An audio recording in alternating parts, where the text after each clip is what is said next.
Today, we're going to have a look at a new library from HuggingFace called Diffusers, and it covers what are called diffuser models. Now, diffuser models, if you don't know what they are, you've probably heard of a few of them already. They are like OpenAI's DALL-E 2 is a diffuser model, Google's Imagen, Midjourney's image generation model as well. There are a lot of these diffuser models, and they are producing pretty insane things. If you know what GANs are, you can kind of think of them as doing that same thing of generating something.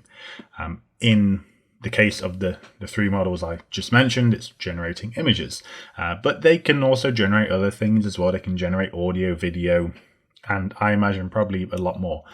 So they are pretty cool and also pretty new, but already, everyone, pretty much everyone knows about DALL-E 2 and the other diffuser models as well.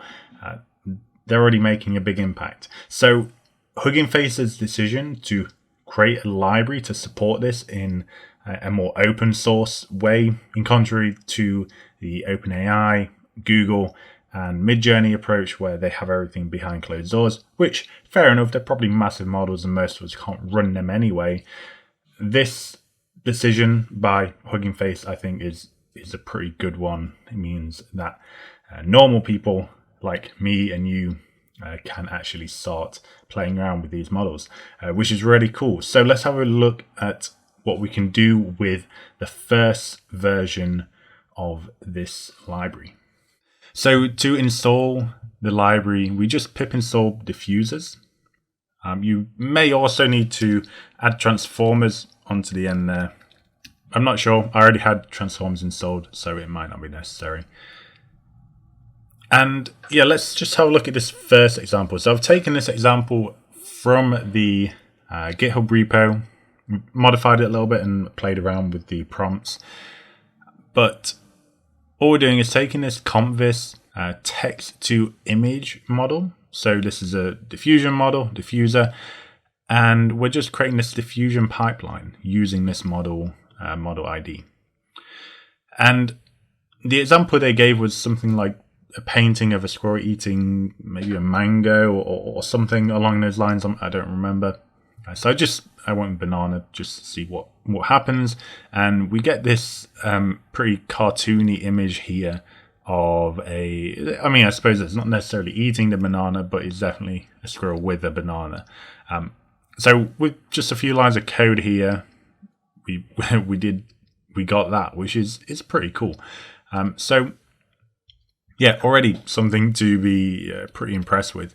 So that's cool, but I would say I wanted to play around with these prompts and just see what it can do. Now, just to be very clear, this is a very small and basic model, so we're not going to get like DALL-E 2 standard images from this or Imagen standard images from this, which is to be expected. But nonetheless, we can play around with it and we can just do it. I ran all of this on my MacBook Pro, so yeah, it didn't even take long. It may be a minute or a couple of minutes for each image at most. So with this one, again, it's the same prompt again. All I did was change the number of inference steps. So I played around with this a little bit. I'm not familiar with diffuser models, so I don't know the best approach of dealing with different parameters here, but number of inference steps, you can increase or decrease that. And then what I was probably more interested in here was like the prompt engineering side of things. So how can I modify the prompt to make it more like what I want it to be? And I see a lot of people saying, I'll show you in a moment. But I started off with this photorealistic image of a squirrel eating a banana. And yeah, you can see straight away like there's a bit more detail in this image. The banana and squirrel are kind of like melded together here. It's a bit weird. But it's a kind of more realistic image. And I noticed there's also this reflection down here from the banana, which is kind of cool. Yeah. And yeah, with this prompt engineering stuff, I see people adding things like in 4K to try and make something like higher quality. Now, this is with like DALL-E 2, so it's not necessarily the same with this model, but I thought I'd give it a go anyway. We get this, and it seems like it seems to be trying to pull in more detail around here. I wouldn't say it necessarily works, but it's kind of cool. It's kind of weird that it has these two eyes staring at us here, but nonetheless interesting. So this, I thought I'd go away from the squirrel examples and go for an Italian person eating pizza on top of the Colosseum in Rome, and we get this, which is pretty good actually. It's not on top of the Colosseum, but I thought this was pretty cool anyway. It looks a lot like the Colosseum, and he looks relatively Italian. Some interesting sunglasses here as well, and the pizza's a bit strange, but yeah, pretty cool. Here, photorealistic image of a squirrel eating a banana rendered in Unity. This is taking inspiration from what I've seen people do with OpenAI's DALL-E here. And yeah, we get this. I assume they must have trained on a lot of stock images, because I got this a few times. You can kind of see the overlay, like the watermark from the stock image here. And then like down here, I think that's pretty, like you usually have like some information about the stock image at the bottom, or the company that owns the stock image. So I thought that was kind of funny that comes through. It came through on a lot of it, on a fair few images, not a lot, but a few. Now, I thought I'd try it on Real Engine as well. Yeah, similar sort of thing. So one thing that I have noticed with this is that it seems to be able to, it's like here I put a giant squirrel destroying a city, which is a pretty abstract thing. There's probably not any pictures of that it has seen in the past, and I think when there's no pictures of something that it's seen in the past, it struggles to put two concepts together, at least this model. So yeah, I kind of got this. I think this is the best image, and I tried a lot of prompts with this. So we've got this squirrel here, and he's on some kind of blocks. It looks a bit like sea. That one, okay, it's not so bad. And then there is this one as well. It kind of looks like a city in the background. I thought that was pretty cool. But then the remaining ones here are just like a squirrel, or a squirrel thing in a natural environment, or this one. So here I'm playing around the inference steps. I just turn it right down, and you just kind of get this, which is interesting. I don't know anything about diffusion models, so I don't know why it's doing that. I assume it's just I know that it's generating the image from noise, so I assume this is, needs a few inference steps in order to take that noise and create an image out of it. So at this point, it's still kind of stuck halfway in between the noise and an actual image, I assume.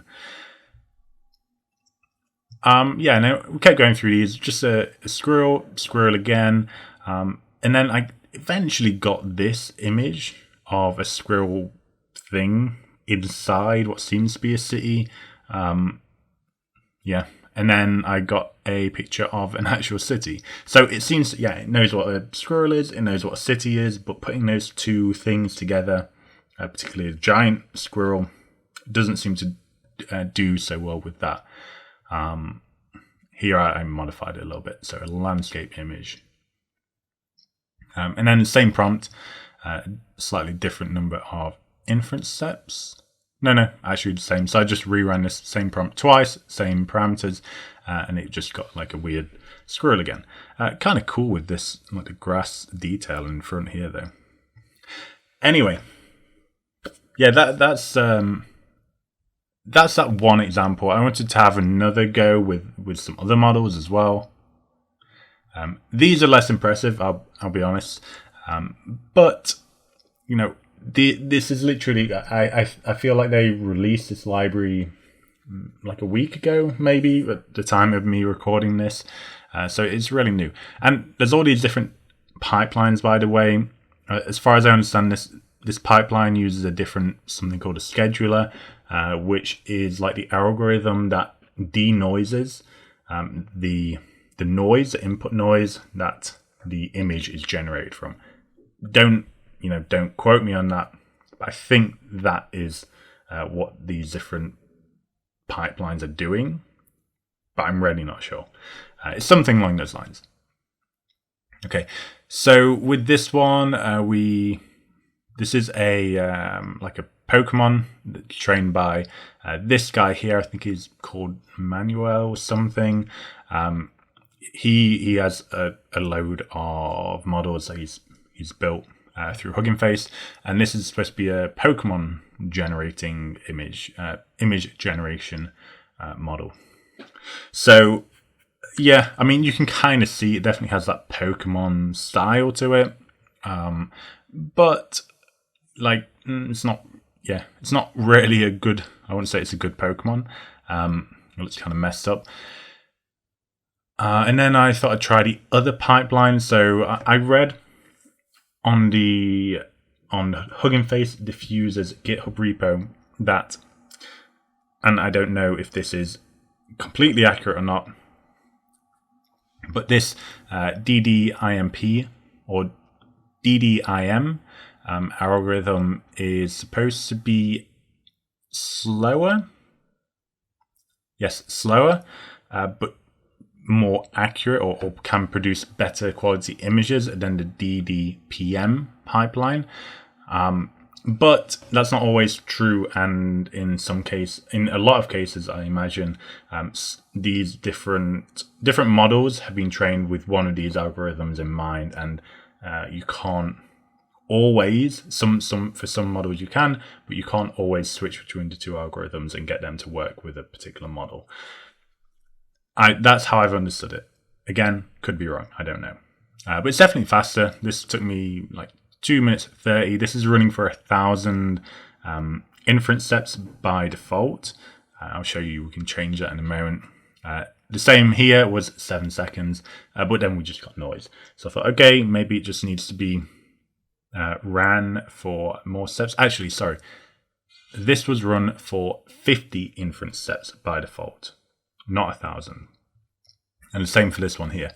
And then here I turn that up to 1,000 just to see if it would produce anything, because I expected that maybe if I ran it for more inference steps, it might do something. But no, unfortunately not. So clearly this model can't, we can't use different algorithms or denoising algorithms. Maybe that's what they're called. I don't know. With that model.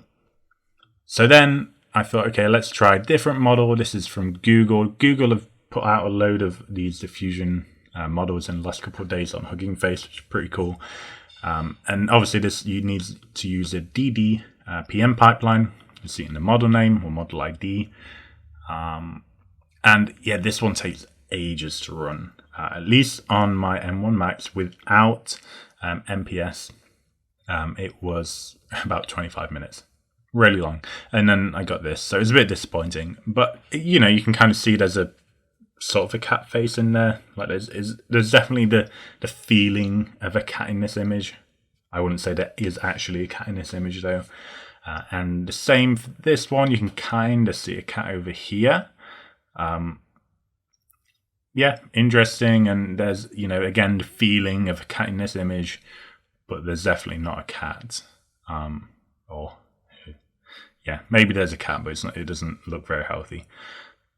And then the last thing I just had a look at here is this config. So the model or pipelines here, they are set up using this configuration dictionary, and you can modify different parts of your pipeline by changing this config and loading your pipeline with a different config, similar to the configs in the Transformers library, where you have like a BERT config and you load that into your BERT model. I assume they're going for a similar sort of thing here. So I thought I'd just point that out. But yeah, it's literally very early days with this library. I haven't really been through anything. I've just, taken a very high level look at the library and played around with a few image generation pieces. So I hope this is interesting to see. I'm pretty excited for this library. I definitely want to play with it a lot more in the future. Very soon, I'm also going to be having a look at some other diffuser models. So hopefully I will understand them better in the very near future. So thank you very much for watching. I hope this video has been interesting, and I will see you again in the next one. Bye.